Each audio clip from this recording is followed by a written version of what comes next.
Karnataka Business Administration, Dr. Sanjay College of Arts and Science. Correct? Okay. Now you can also discuss strings. Sorry, what is the meaning of string? We all know that what is meaning by character. So the character is going to hold only one letter for storing purpose.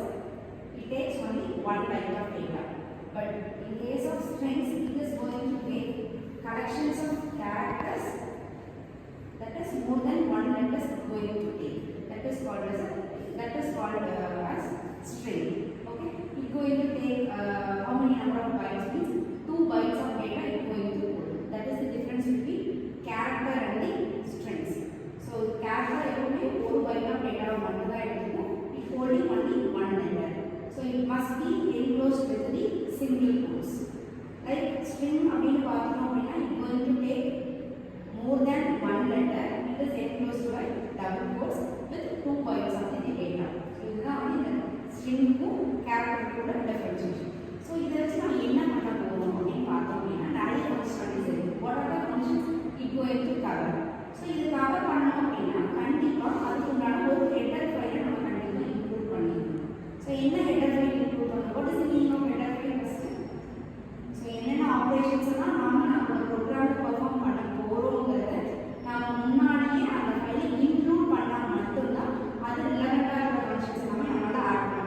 that's why it is called as a header file. So the string functions handle header file include hash include string.text அப்படிங்கற ஒரு header file நான் கண்டிப்பா இதல include பண்ணனும். சரி okay நான் include பண்ணா போதுமா? அதுக்கு உண்டான ஃபங்க்ஷனாலிட்டிஸ் கண்டிப்பா ஆட் பண்ணனும். சோ என்னென்ன ஃபங்க்ஷனாலிட்டிஸ் இருக்கு அப்படி பார்க்கலாம். மினிமம் ஒரு 5 ஃபங்க்ஷனாலிட்டிஸ் நம்ம கண்டிப்பா டே டு டே லைஃப்ல நம்ம யூஸ் பண்றதா. ஃபர்ஸ்ட் ஒன் பாத்தீங்க அப்படினா string length. இப்ப string lengthனா என்னது? எவ்வளவு லெட்டர்ஸ் நான் ஒரு வேரியபிள்ல ஸ்டோர் பண்ணி வச்சிருக்கேங்கற கவுண்ட கண்டுபிடிக்கிறதுக்காக பண்றது தான் string length. strlen. எப்பவுமே ஒரு ஃபங்க்ஷன் அப்படின்னு சொல்றோம் அப்படினா that must be enclosed with open bracket and the close bracket ல கொடுத்திருக்கோம். சோ இந்த open bracket and close bracket குள்ள என்ன கொடுத்திருக்கோம் அப்படினா ஒரு வேல்யூவை ஹோல்ட் பண்ணியிருக்க வேரியபிளோட நேம் கொடுத்திருக்கோம்.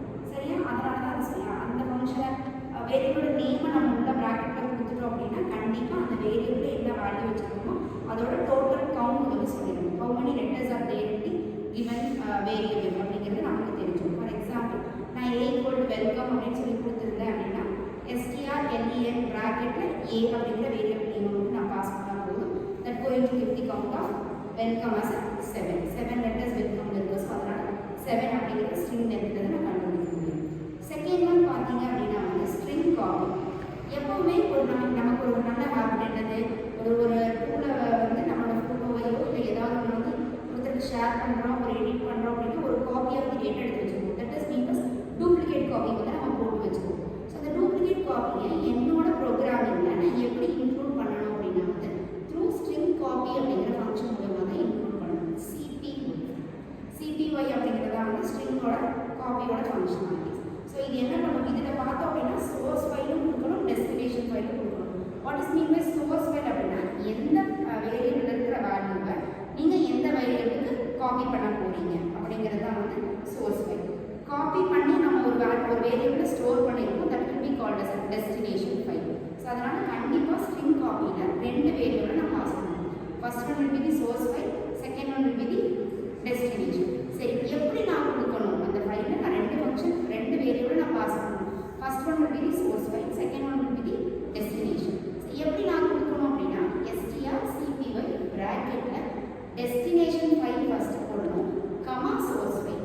சரியா? அப்போ சோர்ஸ் ஃபைல் இருக்கிற டேட்டா எல்லாமே எனக்கு டெஸ்டினேஷன் ஃபைல்ல காப்பி ஆகுது அப்படின்னு சொல்லுவாங்க. நெக்ஸ்ட் ஒன் பாத்தீங்க அப்படின்னா வந்து ஸ்ட்ரிங் கன்கார்டினேஷன். நம்ம என்ன பண்ணுவோம்? ஒரு வேரியபிள ஒரு வேல்யூவை எங்கேயாவது எழுதி வச்சிருப்போம், இன்னொரு வேரியபிள ஒரு வேல்யூவை எங்கேயாவது நம்ம எழுதி வச்சிருப்போம். இந்த ரெண்டையும் நம்ம என்ன பண்ணணும்? கம்பைன் பண்ணணும்னு நினைப்போம்.